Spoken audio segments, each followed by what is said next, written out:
1. That is the magic number for Scotland tonight. That 1 point kept our hopes alive of qualifying for the next round of Euro 2024. But I think a bigger question is, will anybody be getting a 1 in our player ratings? Welcome back, guys, to Fog Football. The match hasn't finished that long, probably like an hour ago now. Seen lots of positive comments, seen lots of praise for this Scotland team. And honestly, I'm just not really seeing it. I thought tonight was a bang average performance where we got a draw. On another night, we could have nicked it, but on another night, we certainly could have lost it. So for me, it was like bang in the middle. I think we just about got pass marks, but I don't think we were great. I don't think there's any player in the team that I thought had a standout performance. Some were better than others, but I'm just not seeing the hope and the credit and the praise. I'm just not seeing it based on this performance. For me, I think tonight was a missed opportunity.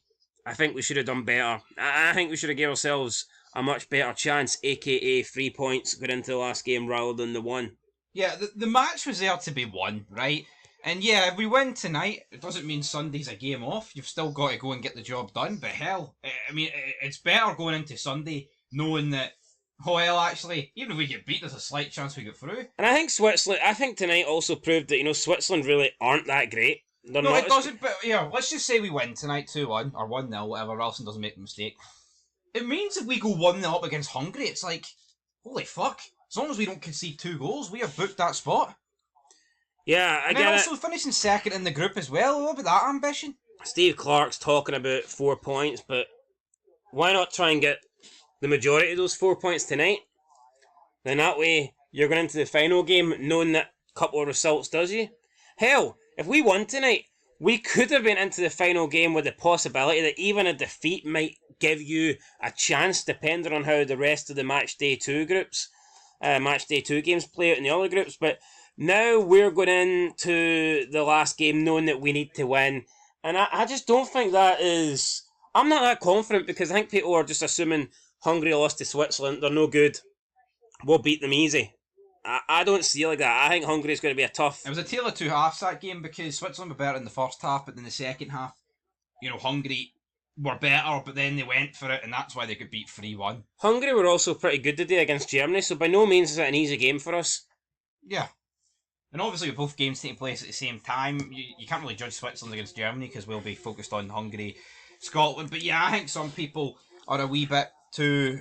I mean, I wouldn't say people are buzzing about this result, but I think the pundits are arse-licking Steve Clarke, by the way. I've no idea, pretending that it was masterful, he got the team right, he got everything right. Could it just be because we were so bad in the opening game that people are just viewing this as a positive?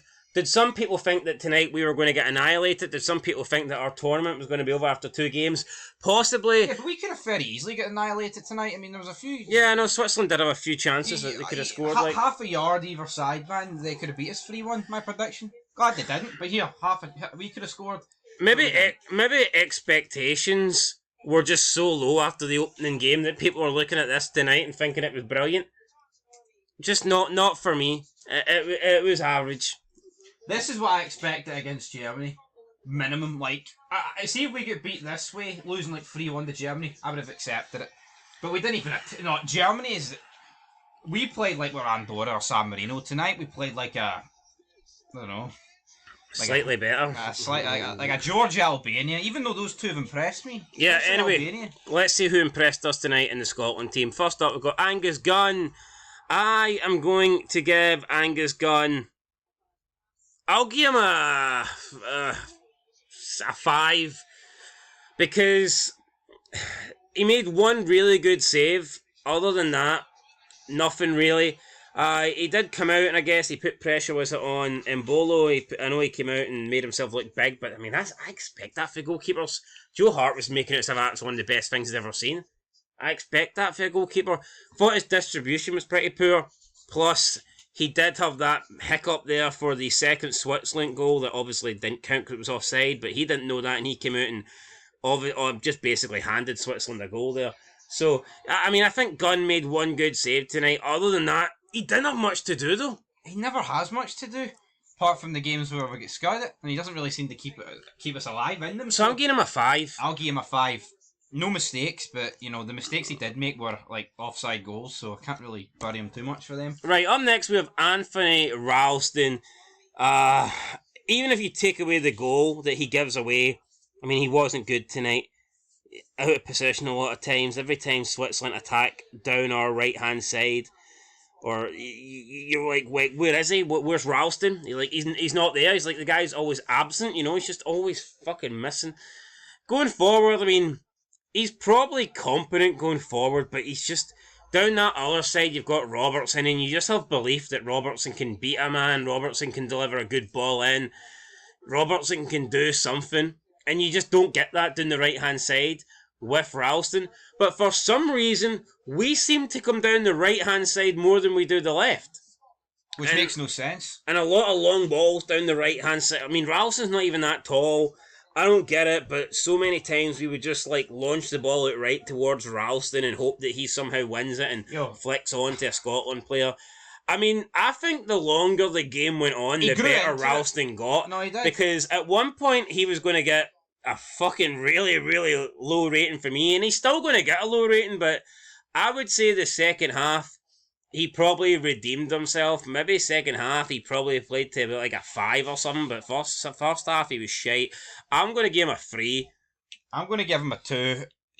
This isn't a mistake that didn't cost us. It's cost us 3 points. It has, because, we didn't score any other goals. And also, it's not. This isn't a guy with credit in the bank. This isn't like I was going to say McGinn, but he's been really poor recently. McTominay, for example, I mean, he scored a lot of goals, so I'll give him a 2.5. Right, moving on to Grant Hanley. Didn't want Grant Hanley to start tonight. I thought McKenna should have been in there, but Hanley started. I just thought he was bang average. I mean, he had that chance where he hit the post. Had that one in, I'd be saying a lot of different things here about Grant Hanley. But it didn't go in, and I think I'm going to give Grant Hanley a 5. I'm going to give him a 5 as well. Like you say, if that header goes in, we're looking at 10s, but we're not looking at 10s, we're looking at 5s. And, I don't think the team was bad defensively, but it was like lapses of concentration at the back that were giving them opportunities. Up next we have, it's not quite Joe Hendry, but it is Jack Hendry. Do you believe in Jack Hendry? I thought he was alright. Yeah, just alright for me. I'm giving him a 5 out of 10, same as Hanley. If the centre back, if you don't notice the centre back, he's not doing an awful lot wrong, but he's not doing an awful lot good, so I'll give him a 5 as well. Kieran Tierney got stretchered off for about the 67th minute. That's his tournament officially over. I'm going to give Tierney a 4. I thought he was quite poor, and you know what? He was getting turned quite a few times. I think apart from Ralston, defensively was the worst player. Like the way he got injured, that was his own fault. He got absolutely skint. Lucky that went wide. True. I'll give him a 5 though. I thought he was alright. I mean, just alright. I mean, it's a 4.5. Robertson. I'll give a 6. That's what I'm going to. I thought he was alright tonight. He was massive for the first goal, and he almost got another assist right at the end. But again, it's like, that's what I expect. This is the captain. This is the guy who plays for Liverpool for 6 years. This is what he should be doing. Defensively, he was good as well, though. No, he was, but this should be every game. See when Souness is like, oh, look, that guy plays for Barca, but Porteous plays for Watford. Well, this guy plays for fucking Liverpool, right? I'm sure he was going up against players tonight that play in the fucking Diddy Swiss League. So, that's what he should be doing. 6 out of 10. I'll give him a 7. Fair enough. Up next, we've got Callum McGregor. I thought he gave away the ball a lot, but he won it back. He set up the goal, and he also played the ball for Robertson right at the end. So I'm going to give Cal Mac a 6. I'll give him a 6 as well. I thought McGregor was... I don't think he was great, but he did contribute to some of the bigger moments that we had, so I'll give him a 6. Up next, we've got Gilmore. This guy just should be starting all the time. It's a 6 for me.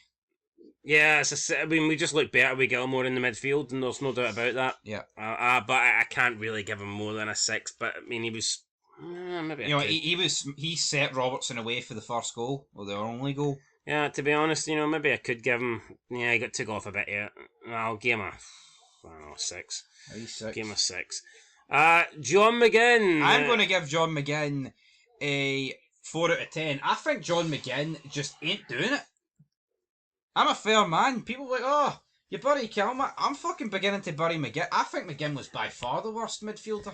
I thought he was alright tonight. Nah, it's a 4 for me. I'm giving him a 6. He used his arse. A 5.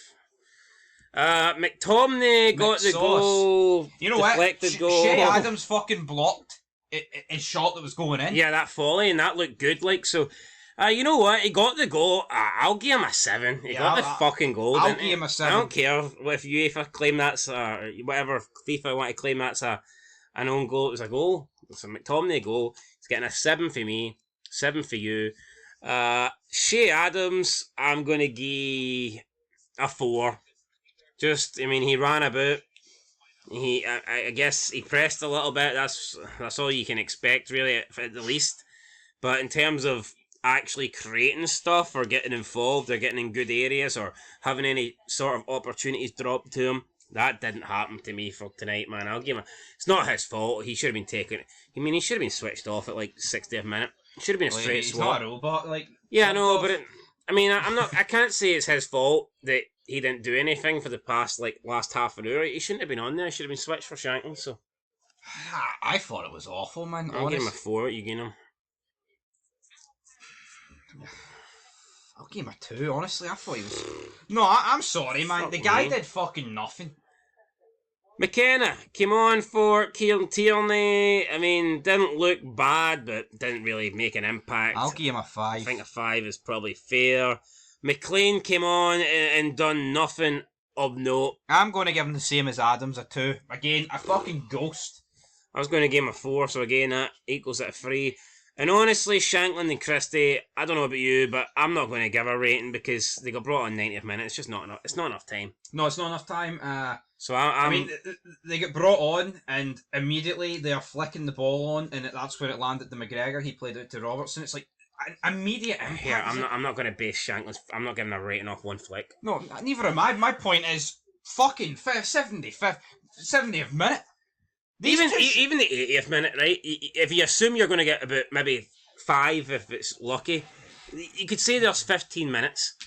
But nah, to get brought on the 90th minutes a piss take. I can't give Shankland and Christie a rating because it wouldn't be right. No, what world do we live in that Albania? Although you could make a case they did more than fucking than McLean, who was on like an extra 13 minutes. That's my point, but in what world do you live in where Albania and Georgia are showing more ambition at the Euros than us? Yeah, but if you just look at Switzerland and look at Scotland tonight, right? A draw practically put one of these teams through. Well, actually, it does. A draw guaranteed Switzerland finishing the top 3.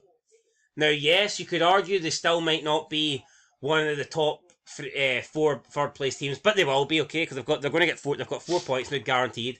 A draw tonight, so let's just call it what it is. A draw tonight guaranteed Switzerland a place in the next round, whereas a draw tonight just gave us a chance of having an opportunity of doing it in the next game. And you would have thought that a draw tonight was a better result for us based on the substitutes. Switzerland weren't forced into making subs by injury. They were making subs freely. They brought a player on the 60th minute.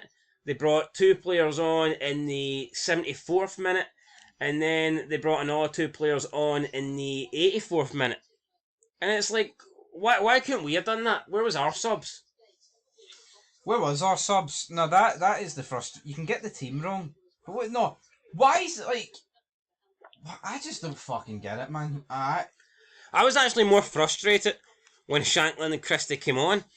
Because, at one point you're thinking, well, maybe Shankland's got a knock or whatnot. But then, see when he brings him on with, 90th minute, it's almost... No, it's almost like a piss take. It's almost like he's trolling. Do you agree with this? So, right, I think this is honestly the reason why I didn't bring them on earlier. Because I think if he thinks if we bring them on, we're automatically going to be more attacking and therefore opens us up at the back because we've got a bit more pace about us and a bit more of attacking intent. I genuinely think he left them to the latest point possible. He did, because he wanted to draw. He did not want to risk anything. No, he wanted to draw, but... And that is fucking embarrassing. But he should have freshened it up. And so, are you giving Shankland and Christie a rating, or are we just? No, we'll just do any. Yeah. Well, we'll do that. Zero. We'll do a wee line there. Oh. There you go, a wee line there for Shank. Oh my god, it's come up as B18. What the fuck's happening here? Right, we know Who what. had a more impact on the game? We'll give Christie, it Shankland, any. or Shea Adams? Name those players again. Shankland and Christie or Shea Adams, who had more impact in the game? Who had the same amount of impact? Yeah, it wasn't much there. And then move on to Steve Clark. Fist pumping at the end, I thought was embarrassing. Yeah, I mean, it's not as bad as what Tierney and Robertson are doing, but this is his wet dream, getting this fucking 1-1 draw. Yeah, because now we can talk for the next 4 days about how, we're in pole position. All we need to do is beat Hungary. I said for the very, very beginning, 4 points would be enough, and now we're on course to get those 4 points. I tell you what, I think we'll need to be a hell of a lot better tonight when we take on Hungary to get those points, because honestly, tonight wasn't that great, and Hungary could have definitely scored a few more goals. You know what? He's just not the sort of manager. I would love a manager to come out and say, "Oh, I'm disappointed." Yeah, it keeps it alive, but that game was there for the taking. But no, he's buzzing about this draw. Ange Postecoglou, come back to Scotland. It's fucking delusion. That's what it is. Anyway, rating for Steve Clark, I'm going to give him. I'm giving him a 2. I think he got the team wrong. He got the subs wrong. He ripped the piss clean out of us, and even at the end, Robertson's like going for a throw-in, or was it a free kick? And he's like saying to him, "No, don't do it, Robbo." It's like, fuck off. What's this guy all about? Anyway, I'm going to give him a 2 as well. I mean, we got a point. He is one disallowed Swiss goal away for a fucking 0. I'll tell you that. Just honestly, why couldn't Shankland and Christie come on in the 80th minute? I want a logical reason as to why. It's not about. I'm not saying he has to fucking go all out attack, but why couldn't he have brought the fresh lit? Why couldn't he have switched things up? He obviously didn't watch Braveheart, did he? Because that whole when you're lying in your bed years from now, well, is Clark going to be lying in his bed years from now? Fucking drinking a wee bottle of Bucky there, wee half bottle. Years of Bucky. from now, he'll be drinking it. What are you talking about? He doesn't need years to get his hands on a bottle of Bucky. Well, then now then, is he going to be thinking tonight? Is he about to pass out drunk? Yeah, I probably should have brought those 2 on earlier. Probably not. Well, I'll be thinking that when I'm falling asleep tonight. I'll be thinking, what would have happened if Shankland and Christie come on with 20 minutes to go? I don't think people are actually understanding the magnitude of the difference of fucking winning tonight and not. Yeah, like, we're still aiming for 4 points, but it's so much fucking easier if we get 3 of those 4 tonight instead of needing to get those 3 points on Sunday. Plus, if we win the night, all of a sudden, 4 points isn't the aim, 6 points is the aim. It's weak. It's weak. No, it is weak mentality, and you know, there's no top nation, right? Or even like Switzerland aren't a top nation, but they're a decent nation, like Switzerland, Denmark. If they're drawing a game, right, and they know if they win it, like it can put them onto 6 points and virtually like guarantee something. They're going to make subs to try and make it happen. The subs tonight is like San Marino. Yeah, like a pot C team. Look at Croatia. Technically, they only need 4 points. But were they happy with a point a day? Yeah. No, of course they weren't. Because they know that now they need to beat Italy. They need to get 3 points. If we turn up the same way we did today on Sunday, we could lose. Where's the fucking guarantee we play anything good? I thought Hungary looked better against Germany than we did Switzerland. Yep. It's disappointing. Anyway, 2 out of 10. Bang average, bare minimum. We got the point, it keeps us alive, but we will need to be better. And now we need to get a win. There's no ifs, there's no buts, there's no possibility of a draw. We need to beat Hungary now. And that's going to be a tough game. No Kieran Tierney. He'll probably start Shea Adams again. If Shankland's lucky, maybe he'll get brought on in the 88th minute instead of the 90th minute. I just don't get it. He called up Lewis Morgan and Conway.